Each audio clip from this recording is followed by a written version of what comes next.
اعوذ باللہ من الشیطان الرجیم بسم اللہ الرحمن الرحیم وَإِذَا أَخَذْنَا مِيثَاقَ بَنِي إِسْرَائِيلَ لَا تَعْبُدُونَ إِلَّا اللَّهَ وَبِالْوَالِدَيْنِ إِحْسَانًا وَذِي الْقُرْبَى وَالْيَتَامَى وَالْمَسَاكِينِ وَقُولُوا لِلنَّاسِ حُسْنًا وَأَقِيمُوا الصَّلَاةَ وَآتُوا الزَّكَاةَ ثُمَّ تَوَلَّيْتُمْ إِلَّا قَلِيلًا مِّنكُمْ وَأَنْتُمْ مُعْرِضُونَ۔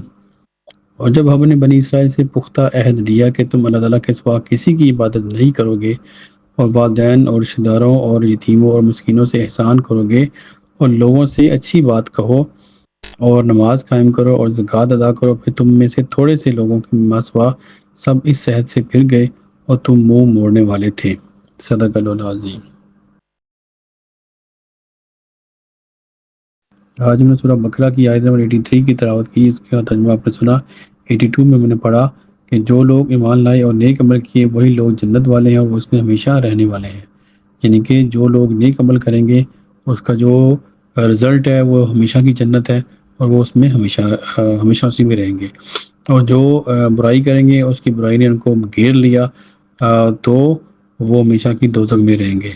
اور اس کے بعد اللہ نے فرمایا کہ جب ہم نے بنی اسرائیل سے پختہ عہد لیا، یعنی کہ جب جو بنی اسرائیل جو ہم سے پہلے قوم تھی، ان سے اللہ تعالیٰ نے عہد لیا کہ تم اللہ تعالیٰ کے سوا کسی کی عبادت نہیں کرو گے، مطلب ایک کہ اللہ تعالیٰ کے علاوہ کسی اور قانون کو تم امپلیمنٹ نہیں کرو گے، کسی اور کی عبادت نہیں کرو گے، کسی اور سسٹم کے پیچھے نہیں لگو گے، جو اللہ نے کتاب دی ہے اسی کو فالو کرو گے۔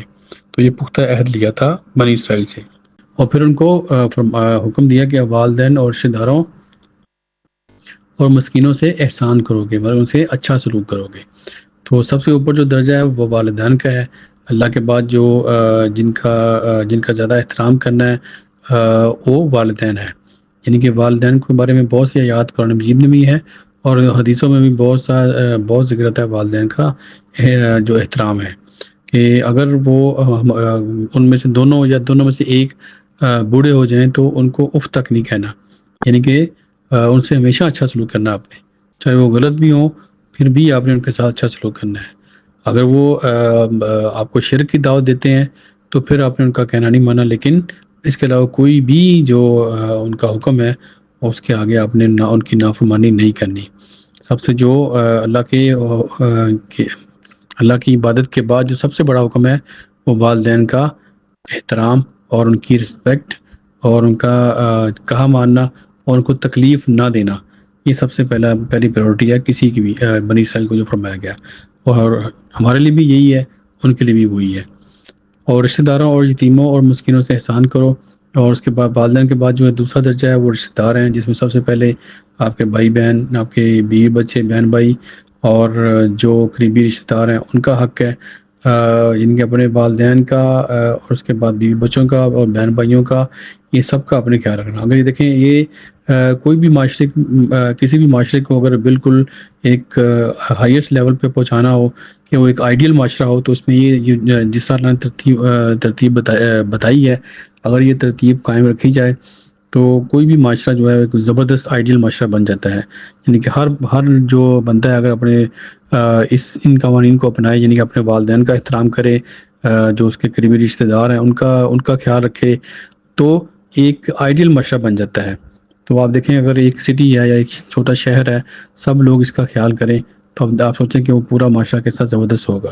اس کے بعد فرمایا کہ وہ رشتہ داروں اور اس کے بعد یتیموں اور مسکینوں سے احسان کرو۔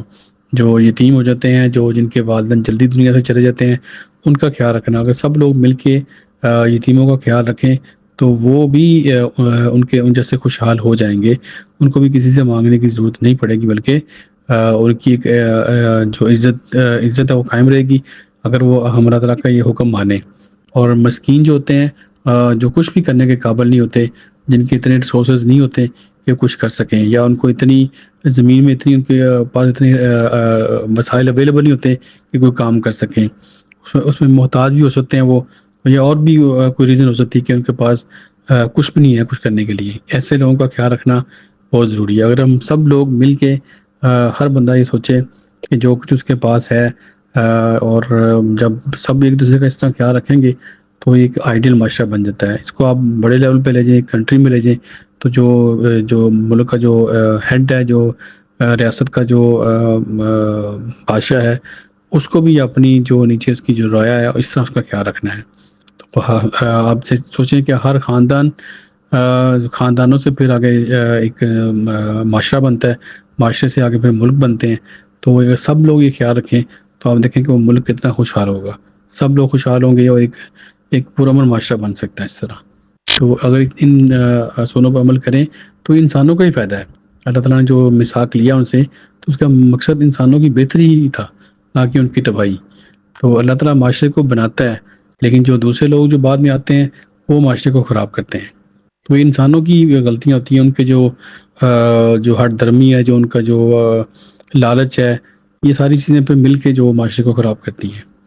تو اللہ نے فرمایا کہ اور لوگوں سے اچھی بات کہو۔ تو یہ دیکھیں کتنی پیاری یہاں پہ بات ہے کہ اگر سب لوگ اچھی باتیں کریں، مطلب کوئی نیگیٹو باتیں نہ کریں، کسی کو تکلیف نہ پہنچائیں، بلکہ ہر ایک کا خیال کریں، ان کو اچھے اخلاق سے پیش آئیں، تو بھی یہ معاشرہ لڑائی جھگڑے اور فساد سے بچ جاتا ہے۔ یہ بہت سمپل بات ہے، لیکن یہ بہت بڑا اصول ہے۔ کسی بھی معاشرے کو، کسی بھی گھر کو، کسی بھی ریلیشن کو صحیح کرنے کے لیے یہ ایک ہی بات کافی ہے کہ ہمیشہ اچھی بات کہو اور نماز قائم کرو۔ نماز کا ہر بندہ اگر نماز کی پابندی رکھے گا تو وہ ضرور ایک دوسرے کا اس کے درد و جذبہ رہے گا اور ایک دوسرے کا ضرور خیال کرے گا۔ نماز قائم کرنے سے مراد یہ ہے کہ نماز جب ہم پڑھتے ہیں تو ہمارا جو ریلیشن ہے وہ اللہ تعالیٰ کے ساتھ مضبوط ہو جاتا ہے۔ اور زکوٰۃ ادا کرو۔ زکوٰۃ سے کیا ہوتا ہے کہ آپ کا مال پاک ہو جاتا ہے اور آپ معاشرے کے اندر جو دولت ہے ایک ہاتھ میں نہیں رہتی، بلکہ وہ اس کی گردش رہتی ہے اور آہستہ آہستہ سارا معاشرہ خوشحال ہو جاتا ہے۔ اور پھر اللہ نے فرمایا تم میں سے تھوڑے سے لوگوں کے سوا سب اس صحت سے پھر گئے، لیکن پھر بھی کیا ہوا، اتنے زبردست اصول بیان کرنے کے بعد بھی زیادہ لوگوں نے اللہ تعالیٰ کے ان احکامات کو نہیں مانا اور وہ منہ موڑنے والے تھے، یعنی کہ وہ اللہ تعالیٰ کے احکامات کو ماننے والے نہیں تھے۔ تو الٹا نقصان ان کو ہی ہوا، اللہ تعالیٰ کا کوئی بھی اس میں نہ فائدہ ہے نہ نقصان۔ اللہ تعالیٰ تو بے نیاز ہے، یہ سب جو بھی احکامات ہیں ہمارے اپنے فائدے کے لیے ہیں۔ اللہ تعالیٰ ہم سب کو عمل کی توفیق دے۔ دعا کہ پوری دنیا میں جہاں جہاں کوئی بھی انسان پریشان ہے، اللہ تعالیٰ ان کی پریشانیاں دور کرے، جو بیمار ان کو شفا دے، جو اس دنیا سے فوت ہو چکے ہیں اللہ تعالیٰ ان کی مغفرت کرے۔ آمین۔ صدق اللہ العظیم۔ جزاک اللہ خیر۔